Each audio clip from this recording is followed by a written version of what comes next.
আসসালামু আলাইকুম, সবাইকে আমন্ত্রণ জানাচ্ছি আমার দেশ মিড ডে নিউজে। সঙ্গে আছে আমি হুমায়রা নাওচিন। শুরুতেই জানাবো সংবাদ শিরোনাম। সদ্য বিদায়ী রাষ্ট্রপতি চুপুর বিরুদ্ধে ফৌজদারি ব্যবস্থা নেওয়ার সুযোগ নেই স্বরাষ্ট্রমন্ত্রী। ক্ষেপণাস্ত্র ইন্টারসেপ্টর শেষ হওয়ার শঙ্কায় ইরানে মার্কিন হামলা বন্ধ। ভারপ্রাপ্ত রাষ্ট্রপতি হিসেবে হাফিজউদ্দিন আহমদের প্রথম কর্মদিবস শুরু। কাউন্সিলর একরামুল হত্যা, শেখ হাসিনা সহ 11 জনের বিরুদ্ধে ট্রাইব্যুনালে তদন্ত প্রতিবেদন। কঙ্গোয় দাবানলের মতো ছড়াচ্ছে ইবোলা, মৃত্যু ছাড়ালো 1300। শুনছিলেন সংবাদ শিরোনাম, এবারে বিস্তারিত। সদ্য বিদায়ী রাষ্ট্রপতি মোহাম্মদ শাহাবুদ্দিন চুপ্পুর বিরুদ্ধে ফৌজদারি ব্যবস্থা নেওয়ার কোনো সুযোগ নেই বলে জানিয়েছেন স্বরাষ্ট্রমন্ত্রী সালাউদ্দিন আহমদ। রোববার দুপুরে সচিবালয়ে পুলিশের সাহসিকতা ও প্রশংসনীয় কাজের স্বীকৃতি স্বরূপ পুরস্কার ও সম্মাননা প্রদানের বিষয়ে গণমাধ্যম কর্মীদের সঙ্গে আলাপকালে তিনি বলেন, সংবিধান অনুযায়ী দায়িত্ব পালনের সময় রাষ্ট্রপতি বিশেষ আইনি সুরক্ষা পান। তিনি বলেন, স্বৈরাচারের শেষ দিকে অন্তর্বর্তী সরকারের পুরো সময় এবং বর্তমান সরকারের প্রায় 6 মাস সময়ও মোহাম্মদ শাহাবুদ্দিন সাংবিধানিকভাবে রাষ্ট্রপতির দায়িত্ব পালন করেছেন এবং বিধিবিধান অনুযায়ী দায়িত্ব পালন করেছেন।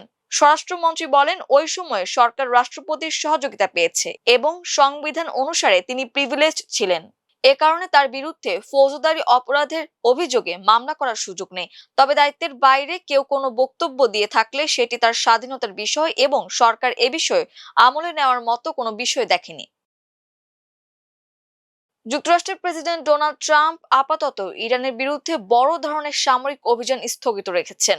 মার্কিন সংবাদ মাধ্যমগুলোর প্রতিবেদনে বলা হয়েছে, মধ্যপ্রাচ্যে ইরানের হামলা প্রতিহত করতে ব্যবহৃত প্যাট্রিয়ট ক্ষেপণাস্ত্র, বিধ্বংসী ইন্টারসেপ্টর সহ প্রয়োজনীয় অস্ত্রের মজুদ দ্রুত কমে যাওয়ায় এমন সিদ্ধান্ত নেওয়া হয়েছে। শুক্রবার ট্রাম্প তার শীর্ষ উপদেষ্টা ও মন্ত্রিসভার সদস্যদের সঙ্গে বৈঠক করেন। সেখানে জয়েন্ট চিফস অব স্টাফের চেয়ারম্যান জেনারেল ড্যান কেইন সতর্ক করে বলেন, নতুন করে বড় আকারের হামলা চালানো সম্ভব হলেও এতে মার্কিন বাহিনীর প্রতিরক্ষা সক্ষমতা মারাত্মকভাবে ক্ষতিগ্রস্ত হতে পারে।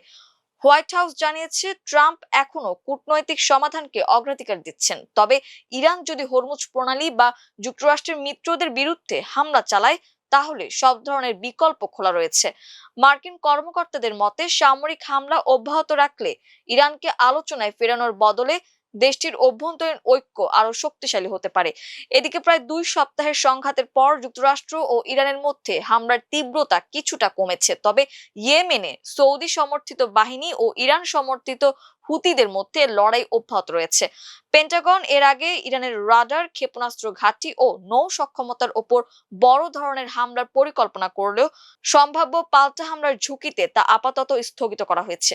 পাশাপাশি যুক্তরাষ্ট্র ইরানের ওপর অর্থনৈতিক চাপ বাড়াতে বাবাক জানজানির ব্যবসায়িক নেটওয়ার্কের সঙ্গে সংশ্লিষ্ট 9টি প্রতিষ্ঠান ও 4 জন ব্যক্তির ওপর নতুন নিষেধাজ্ঞা আরোপ করেছে।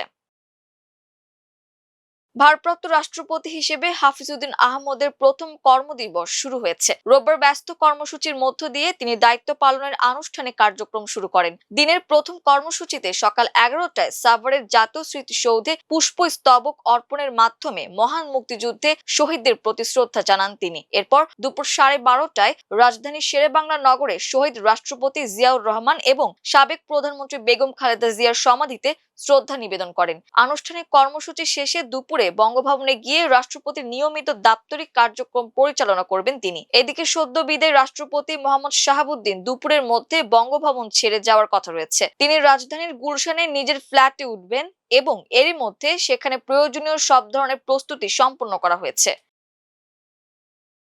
মাদক বিরোধী অভিযানের নামে কক্সবাজারের টেকনাফ পৌরসভার কাউন্সিলর একরামুল হক হত্যার ঘটনায় ক্ষমতাচ্যুত প্রধানমন্ত্রী শেখ হাসিনা সহ 11 জনের বিরুদ্ধে তদন্ত প্রতিবেদন আন্তর্জাতিক অপরাধ ট্রাইব্যুনালে জমা দিয়েছে প্রসিকিউশন। রোববার সকালে বিচারপতি নজরুল ইসলাম চৌধুরীর নেতৃত্বাধীন আন্তর্জাতিক অপরাধ ট্রাইব্যুনাল 2-এ প্রতিবেদন দাখিল করা হয়। মামলার তথ্য অনুযায়ী 2018 সালের 26 মে রাতে কক্সবাজার টেকনাফ মেরিন ড্রাইভ সড়কে র্যাবের সঙ্গে কথিত বন্দুকযুদ্ধে টেকনাফ পৌরসভা পৌরসভার কাউন্সিলর একরামুল হক নিহত হন। তার বয়স ছিল 46 বছর। ঘটনার পর র্যাবের সংবাদ বিজ্ঞপ্তিতে একরামুলের পরিচয়, বাবার নাম ও ঠিকানা নিয়ে অসঙ্গতির অভিযোগ ওঠে। ওই বিজ্ঞপ্তিতে তাকে স্বরাষ্ট্র মন্ত্রণালয় ও মাদকদ্রব্য নিয়ন্ত্রণ অধিদপ্তরের তালিকাভুক্ত শীর্ষ মাদক ব্যবসায়ী এবং ইয়াবার গডফাদার হিসেবে উল্লেখ করা হয়েছিল। তবে একরামুলের ভাই এহসানুল হক বাহাদুর অভিযোগ করেন, গোয়েন্দা সংস্থার পরিচয় দিয়ে সাধারণ পোশাক পরা কয়েকজন ব্যক্তি জমি বিক্রির বিষয়ে কথা বলার কথা বলে রাত 9:30টার দিকে একরামুলকে বাড়ি থেকে ডেকে নিয়ে যান। পরে গভীর রাতে তার কথিত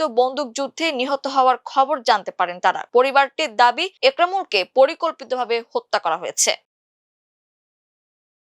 আফ্রিকার দেশ গণতান্ত্রিক প্রজাতন্ত্র কঙ্গোয় ইবোলা ভাইরাসের ভয়াবহ সংক্রমণে মৃতের সংখ্যা বেড়ে 1309 জনে দাঁড়িয়েছে।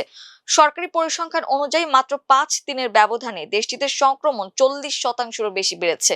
গত বৃহস্পতিবার পর্যন্ত কঙ্গোয় ইবোলায় নিশ্চিত আক্রান্তের সংখ্যা দাঁড়িয়েছে 2973 জনে, যা আগের সপ্তাহের তুলনায় প্রায় 27% বেশি। জনস্বাস্থ্য বিশেষজ্ঞরা বলছেন, কঙ্গোয় ইবোলা ভাইরাস দাবানলের মতো ছড়িয়ে পড়ছে। বর্তমানে দেশটিতে ইবোলার বন্দিবুগীয় ধরন বেশি ছড়াচ্ছে, যা তুলনামূলকভাবে বিরল এবং এর বিরুদ্ধে এখনো কোনো অনুমোদিত টিকা বা কার্যকর চিকিৎসা নেই। বিশেষজ্ঞদের মতে এই ধরনের ইবোলায় আক্রান্তদের মধ্যে মৃত্যুর হার 50% পর্যন্ত হতে পারে। আফ্রিকার রোগ নিয়ন্ত্রণ ও প্রতিরোধ কেন্দ্র প্রতিষ্ঠায় ভূমিকা রাখা জনস্বাস্থ্য পরামর্শক আব্দুল সালামি নাসিদি বলেন, কার্যকর টিকার অভাব এবং সংঘাত কবলিত এলাকায় সংক্রমণ ছড়িয়ে পড়ার কারণে পরিস্থিতি আরো ভয়াবহ হয়ে উঠছে। এদিকে যুক্তরাজ্যের অক্সফোর্ড বিশ্ববিদ্যালয়ের অক্সফোর্ড ভ্যাকসিন গ্রুপ দ্রুত একটি টিকা তৈরি করেছে এবং গত শুক্রবার এর প্রথম পরীক্ষামূলক ডোজ একজন স্বেচ্ছাসেবকের শরীরে দেওয়া হয়েছে।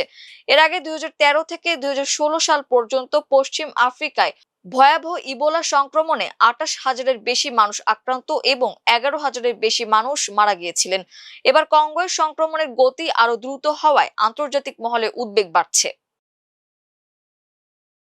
এই ছিল আমার দেশ মিড ডে নিউজে। এতক্ষণ আমাদের সঙ্গে থাকার জন্য অসংখ্য ধন্যবাদ। আল্লাহ হাফেজ।